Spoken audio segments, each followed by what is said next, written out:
Ce programme vous est offert par UBA. UBA, Africa's Global Bank.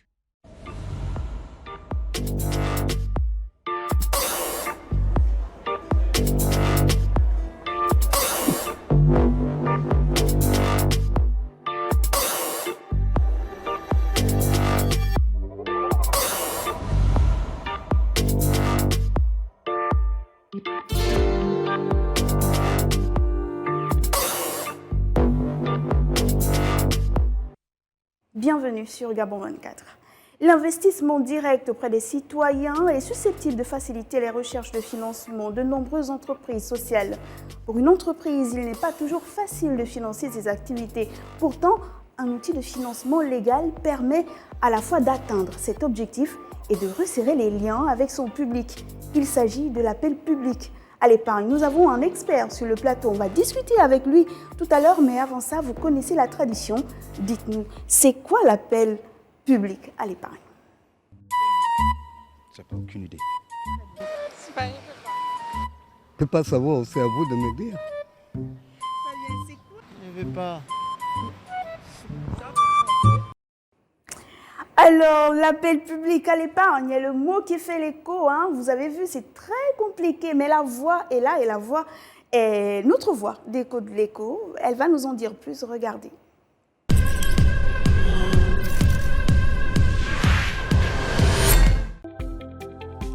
Bonsoir à tous.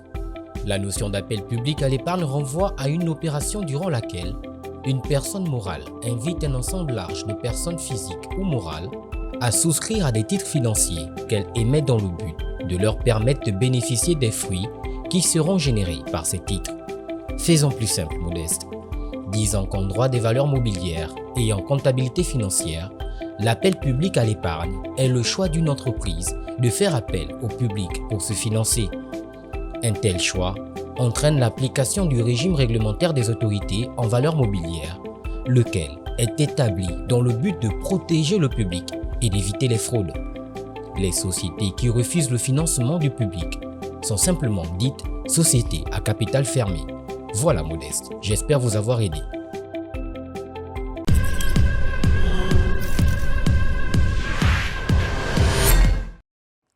Beaucoup trop technique pour nous, il nous faut des détails sur tout cela et nous recevons sur le plateau Andrew Crépin-Godoc. Vous êtes expert de la réassurance, mais également cofondateur et administrateur directeur général de la SCG Ré. Bienvenue sur notre plateau. Merci. Bonsoir. Merci d'avoir répondu à notre appel.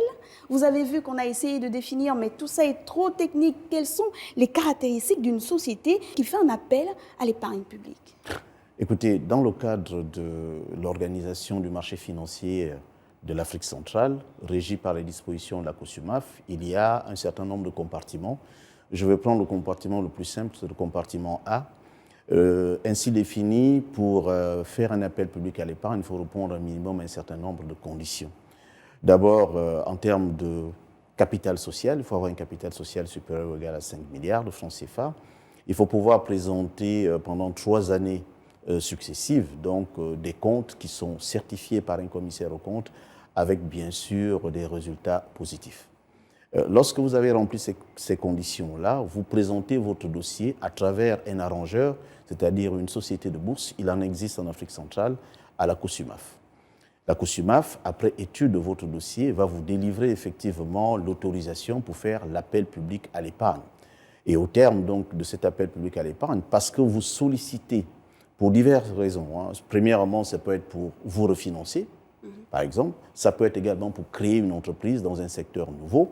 Dès que votre dossier a été validé par le régulateur des marchés financiers, vous êtes maintenant autorisé à solliciter l'épargne donc des différents épargnants, c'est-à-dire des agents économiques qui sont en dépassement de capacité, soit d'épargne ou d'investissement, qui vont momentanément investir dans le projet que vous présentez. Ça peut être une entreprise nouvelle, une start-up, parce que vous voulez vous lancer dans un secteur qui est important pour l'économie. Ça peut être une entreprise qui existe déjà parce que vous recherchez des financements et vous avez estimé que, bon, pour une opération d'augmentation de capital, par exemple, au lieu de solliciter la banque ou de solliciter les actionnaires historiques, vous vous dites, écoutez, on va créer des actions nouvelles qui seront effectivement achetées par le public, d'où la notion d'appel public, sans aucune restriction, personne physique, personne morale, dans un espace géographique connu qui est celui de la CEMAC, donc les États de la CEMAC. Vous sollicitez donc les habitants de ces États-là à vous faire confiance sur la base de votre projet et à investir dans votre entreprise. Donc ça n'a rien à voir avec le fait qu'une entreprise soit en difficulté, parce que souvent, au quartier, on a l'impression que lorsqu'on entend d'un appel public à l'épargne, on se dit « Ah, cette société, on dirait qu'elle a des difficultés. Là, elle veut notre argent pour se relancer. » Ça n'a rien à voir. Non, pas du tout, puisque je disais tout à l'heure que la COSUMAF exige qu'il faut avoir au minimum 3 années où l'entreprise en question est bénéficiaire, et à partir de ce moment-là, l'entreprise n'est pas en difficulté. Cette entreprise, même si elle est bénéficiaire, peut avoir besoin pour son développement à l'international ou son développement sous-régional ou acquérir des parts nouvelles de marché, d'avoir un peu plus de fonds propres, d'un peu plus de trésorerie. Ne pouvant toucher sa propre trésorerie ou ne souhaitant pas appeler ses actionnaires historiques à remettre la main dans la poche, elle va, si elle ne souhaite pas également s'adresser au secteur bancaire qui est le financement classique que nous connaissons tous, elle peut valablement s'adresser à la bourse. Et au niveau de la bourse, via donc le mécanisme d'un IPO, donc un appel public à l'épargne, elle va lever des fonds dans un espace géographique précis. Je reviens en disant la CEMAC, elle va lever les fonds auprès des investisseurs. Et ces investisseurs-là, effectivement, à partir de ces fonds seront cotés à une bourse, soit un titre qui est un titre de participation qu'on appelle une action, soit un autre titre qui, du fait que c'est l'État, parce qu'il n'y a pas que les opérateurs économiques privés qui lèvent des fonds, les États le font à travers les emprunts obligataires.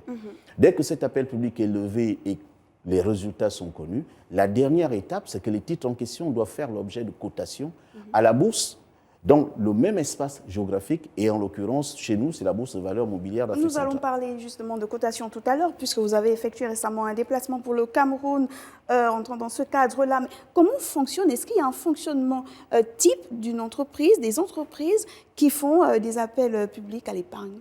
Non, pas forcément. Il y a plusieurs compartiments au niveau de la COSUMAF. Et les entreprises sont définies par leur statut juridique conforme aux dispositions de l'OHADA.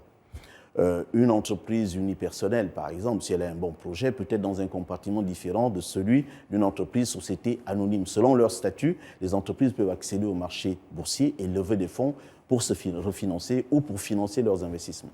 Est-ce qu'il y a un secteur d'activité qui est mieux placé qu'un autre pour prioritaire, parce que, on le sait, vous le savez, l'entrepreneuriat aujourd'hui est au cœur des politiques gouvernementales, et on a des jeunes qui ont des idées novatrices. Par exemple, exploiter la transformation des produits halieutiques à travers l'écaillage de poissons, par exemple. Est-ce qu'un jeune Gabonais qui aura réussi à mettre en place une entreprise, à avoir à son actif 50 employés, et puis est-ce qu'il pourra lui aussi se dire « Ah, je vais faire un appel public à l'épargne » où il faut vraiment des secteurs tels que la réassurance, les banques, où tout le monde peut s'y mettre?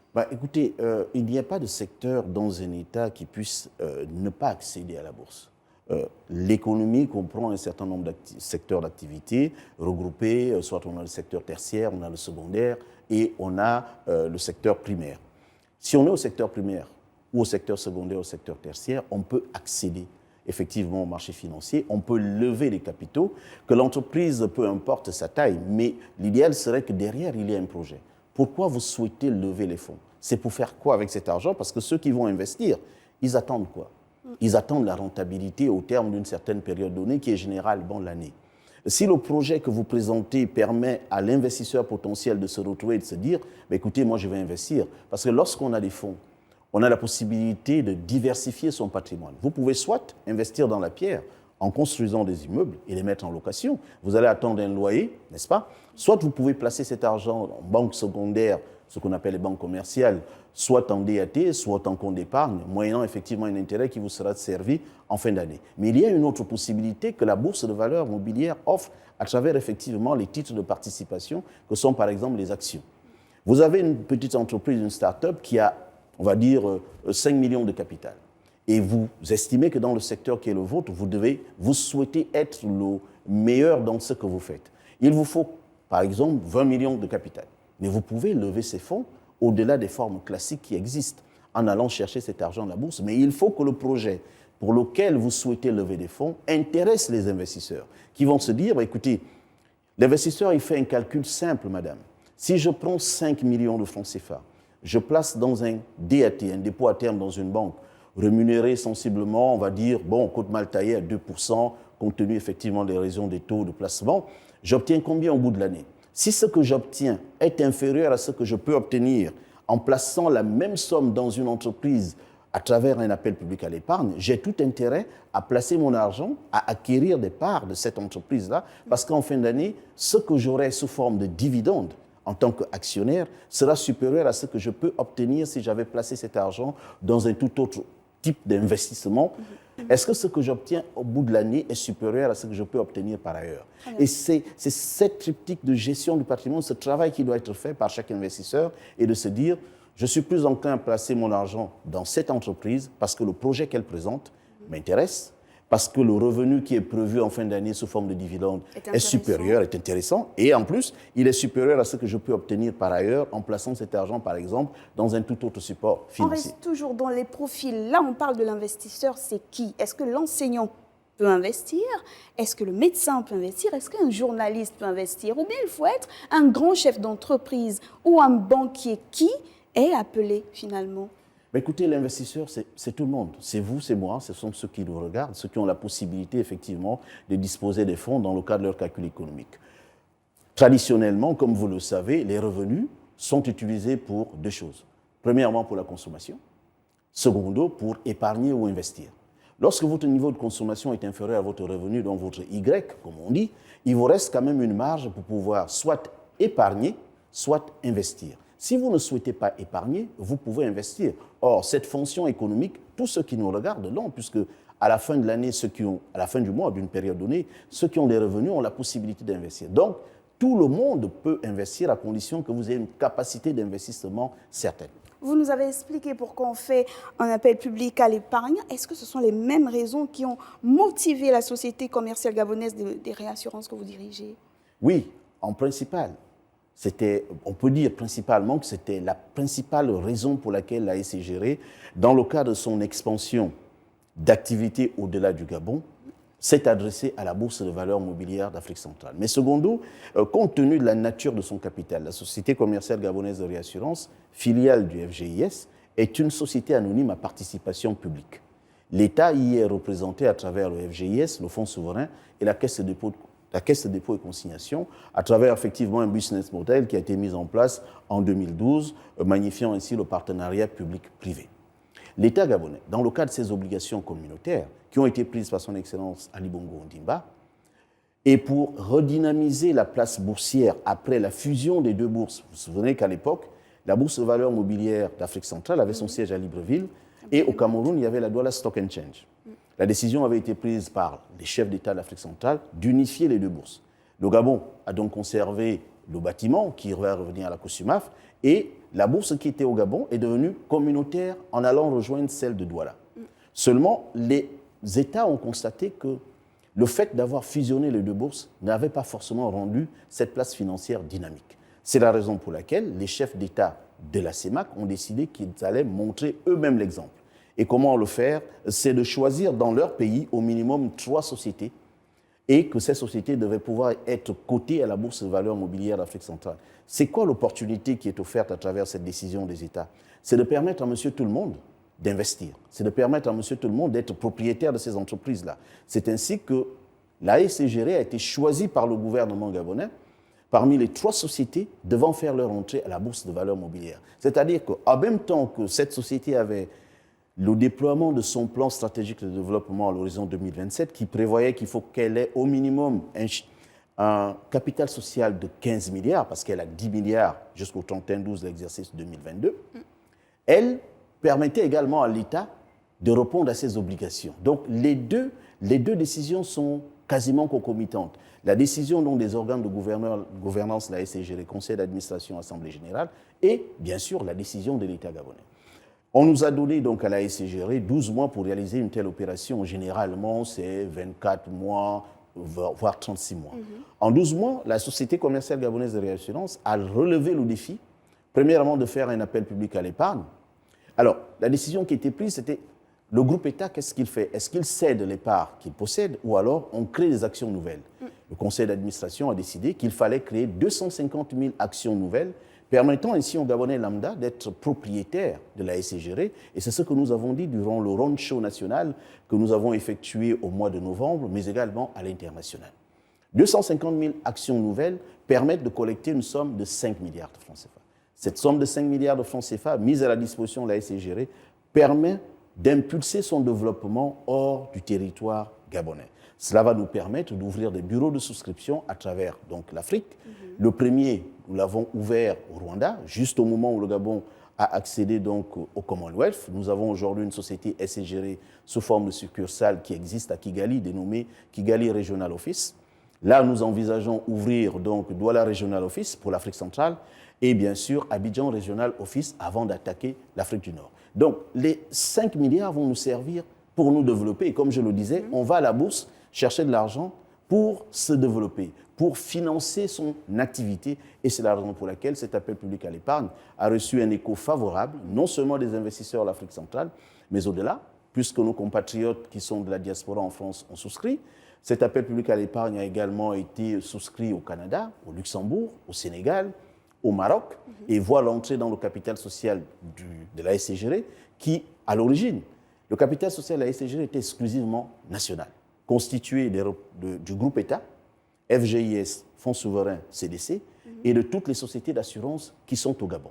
Aujourd'hui, le capital social de cette société qui est passé de 10 à 15 milliards, avec 2 groupes à l'intérieur, le groupe qu'on appelle donc le noyau dur, représentant donc 1 million d'actions qui reviennent et appartiennent donc aux actionnaires historiques, et le groupe flottant, les 250 000 actions nouvelles qui ont été créées, c'est ce flottant-là qui a fait l'objet de cotation à la Bourse de valeurs mobilières d'Afrique centrale. Très bien, nous parlons justement de cette actualité-là, puisque vous avez fait un déplacement pour le Cameroun, et là-bas on parlait de cotation. Déjà, nous dire qu'est-ce que c'est en français facile, et puis cette étape, elle renvoie à quoi? Alors, l'étape de la cotation renvoie à l'appel public à l'épargne. Vous faites un appel public à l'épargne, un agent économique ou un État fait un appel public à l'épargne, lève des fonds. Ces fonds-là sont, pour ce qui est de la SCGR, ce sont des titres de participation que les Gabonais ont pu acquérir à travers cette initiative. Première étape, ils ont payé leurs titres. Nous avons eu 7 milliards 69 d'intentions de souscription. Nous avons collecté 5 milliards 6 de souscriptions réelles payées. Sauf que la SCGR recherchait 5 milliards. Donc, les organes de gouvernance de la SCGR ont demandé à la direction générale de réduire le montant à 5 milliards, faute de quoi, effectivement, on n'avait pas besoin de plus que ça. Ça, c'est la première étape. Ces 5 milliards, qui représentent 250 000 titres nouveaux, devaient faire l'objet maintenant d'une cotation à la Bourse de valeurs mobilières d'Afrique centrale. Le principe de la cotation, c'est que tout simplement, les titres en question sont répertoriés auprès donc, du dépositaire central unique qui attribue à la SCGR un code émetteur et attribue au titre SCGR un code unique. Ce code unique est celui avec, bien sûr, l'ouverture des comptes titres de chacun des investisseurs. Je fais simple. Tous les investisseurs qui sont passés par des sociétés de bourse pour acquérir les titres de la SCGR vont recevoir gracieusement la création d'un compte titre. La vie du titre, un peu comme les fonds que vous avez en banque, se passe dans votre compte titre. C'est à travers votre compte titre que vous allez faire 2 choses. Premièrement, vous pouvez vendre vos titres. C'est votre droit, ça vous appartient. C'est un peu comme si vous vendez votre titre foncier, comme on dit. Vous pouvez également acquérir vos titres. Mais vous ne pouvez pas vous présenter à la bourse en disant je vais acheter un titre de la SCGR. Vous devez forcément passer par un émetteur, donc un agent de bourse, donc une institution financière agréée. Les titres en question, les 250 000 titres de la SCGR, ont fait l'objet hier, donc ils ont fait l'objet à Douala, d'une cotation à la Bourse de valeurs mobilières d'Afrique centrale. Maintenant, la vie du titre va pouvoir commencer. Un titre est apprécié en fonction de l'environnement de l'entreprise, surtout en fonction de ses résultats, ou il est déprécié selon qu'on estime que la SCGR va par exemple connaître une perte parce que l'environnement dans lequel il exerce, ainsi que ce que fait l'investisseur, pas celui du noyau dur, des 1 million de titres d'origine, mais celui du noyau flottant, les 250 000, qu'est-ce qu'il va faire? S'il a une crainte éventuelle, et ça, pour la SCGR, ce n'est pas évident, dans la mesure où le programme de financement que nous avons présenté jusqu'en 2027 prévoit au minimum que chaque année, cette société va sortir un résultat au minimum d'1 milliard, permettant de rémunérer effectivement les différents actionnaires, les anciens et les nouveaux.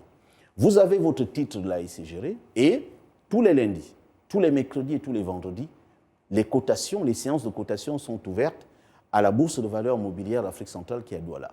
Et cette bourse communique par tout moyen. Quant à la capitalisation boursière de l'institution SCGR, nous sommes allés à la Bourse de valeurs mobilières avec une capitalisation boursière de 25 milliards, c'est-à-dire 1 250 000 actions multipliées par 20 000, le montant de l'action, ça vous donne 25 milliards. Mais au moment où la cotation a été faite, le titre de la SCGR a bondi de 20 à 20 500. Ce qui fait qu'en une minute, la capitalisation boursière de la SCGR est passée de 25 milliards à 25 milliards 625 millions. C'est une très bonne chose. Évidemment, pour l'entreprise, ça augmente sa notoriété. Ça augmente effectivement, entre autres, ses capacités financières. Et ça augmente son attrait vis-à-vis des investisseurs potentiels qui souhaiteraient dorénavant acquérir le titre de la SCGR parce que c'est un titre rentable. Et ceci avant même la communication des résultats de l'exercice 2023 ou des résultats 2022. Alors, très bonne chose pour l'entreprise, vous le dites très vite. Et pour l'investisseur, qu'est-ce qu'il gagne et comment il surveille si finalement son investissement va payer, comme on dit au quartier? Pour ce qui est de la surveillance, les règles de la COSUMAF sont claires. Tous les 3 mois, l'émetteur SCGR a l'obligation de communiquer sur son rendement technique, financier, à travers tout moyen. Ça permet effectivement à l'investisseur de suivre effectivement les résultats de la société dont il est propriétaire à travers le titre qu'il détient, c'est-à-dire l'action. Comment il suit l'évolution de son titre? C'est à la bourse, tous les lundis, tous les mercredis et tous les vendredis, et par tout moyen.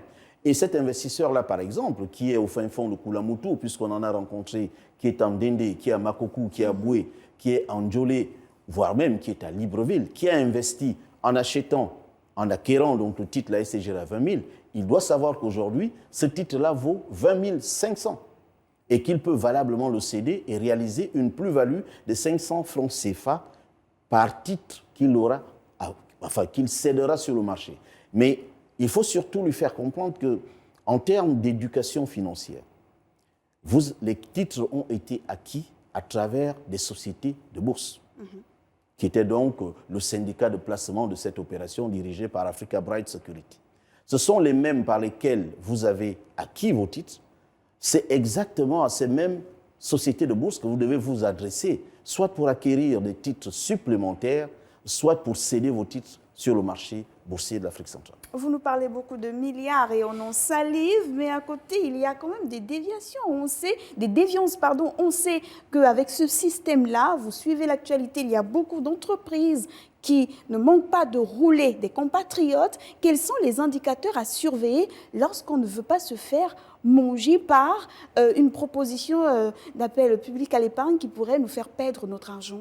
Jusqu'à ce jour, sauf erreur ou omission de ma part, le nombre de titres cotés dans le compartiment actions avant l'arrivée de la SCGR était de 6. Sur ces 6 titres-là, il y a une valeur gabonaise qui est Siet Gabon, la plus ancienne. Il y a donc 4 titres camerounais et un titre de la Guinée équatoriale qui est Bangé. Avec 6 titres, la SCGR vient donc compléter le marché boursier de l'Afrique centrale dans son compartiment actions. Aujourd'hui, il y a 7 titres. Sauf erreur ou omission de ma part, à ce jour, il n'existe pas encore, sauf erreur ou omission, de société cotée à la Bourse de valeurs mobilières d'Afrique centrale qui a mis la clé sur le paillasson. Là, il faut pouvoir le prouver. Maintenant, à côté de ça, il y a une confusion qui s'installe dans la population, mais qui est justifiée par un certain nombre de comportements déviants de certains opérateurs économiques.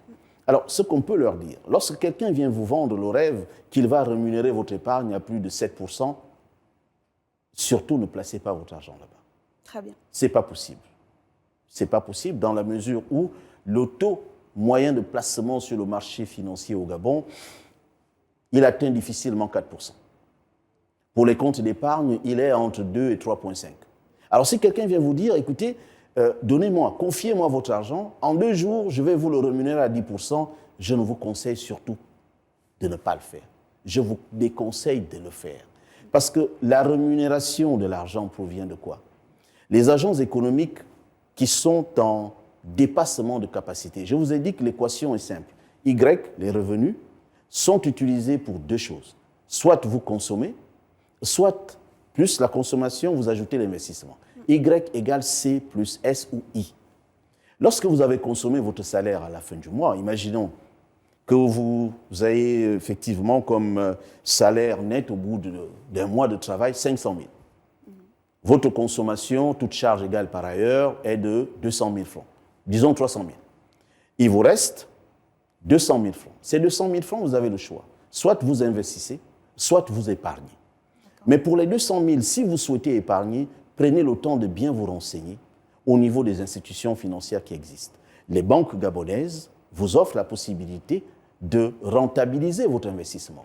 Les microfinances établies légalement sur la liste du ministère de l'économie et de la relance vous donnent également l'opportunité d'investir.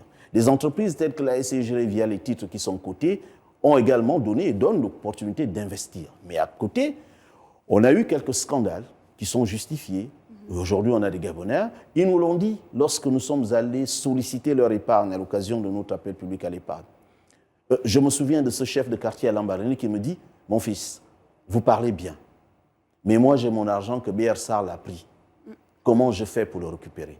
Face à cela, il faut réussir à distinguer le type d'institution.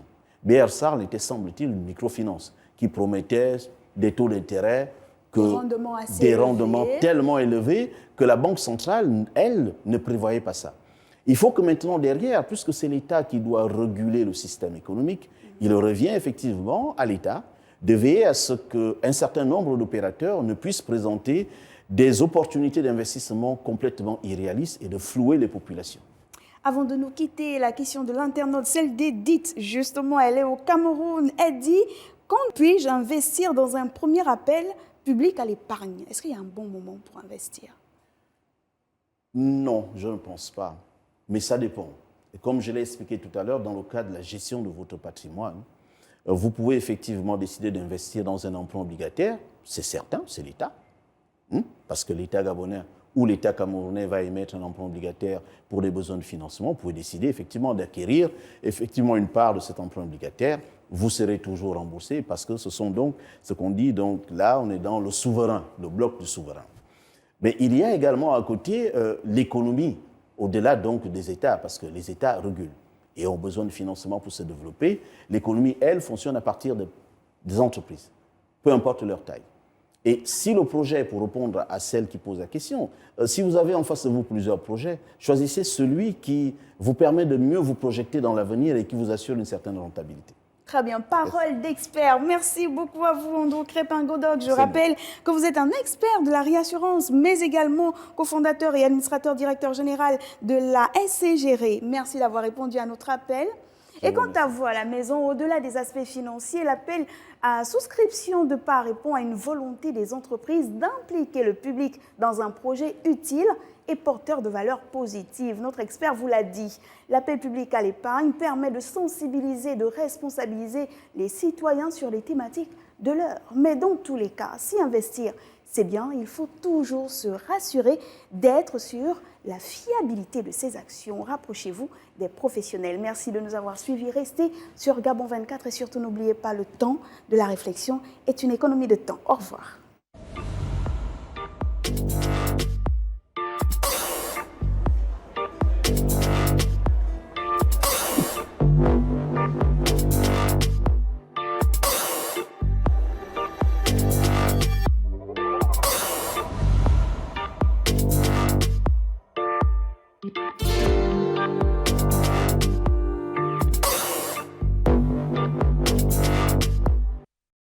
Ce programme vous est offert par UBA.